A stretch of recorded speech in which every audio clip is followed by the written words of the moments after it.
անհատապես, անվանապես մարդը իր էլեկտրոնային հավելվածում կտեսնի, որ շահառու է որպես ընդգրկվել։ Համաձայնությունը տալով արդեն կդառնա ապահովության։ Ինչ էլեկտրոնային հավելված։ Մենք ունենք Armet հավելվածը, պարոն վարչապետ, որը 700,000 հոգի իր հեռախոսում ունի այս պահին էլ։ Բայց Բայց հիմա ես օրինակ չունեմ, ինչ պետք է անեմ։ Երևի կովիդից հետո ջնջել եք, շատ հեշտ կարող եք նորից հետ բերել։ Հավելվածից բացի կա նաև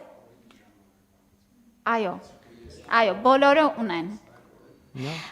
Չունենք հավելվածը, ունենք էլեկտրոնային համակարգչով կարող ենք։ Դա էլ չունենք, մեր ընտանեկան բժիշկը կամ տեղամասային թերապևտը այդ գործը մեր փոխարեն կիրականացնի, որտեղ մենք սա էլ ենք հասկանում, որ գուցե Զար ներողություն, հիմա նրանք ովքեր չունեն իմ նման այդ հավելվածը, դիմում են իրենց այսինքն սովորական կարանք ներբեռնենք սովորական կարգով։ Ոնց է կոչվում հավելվածը, ինչ կտրենք։ Armet։ Այո։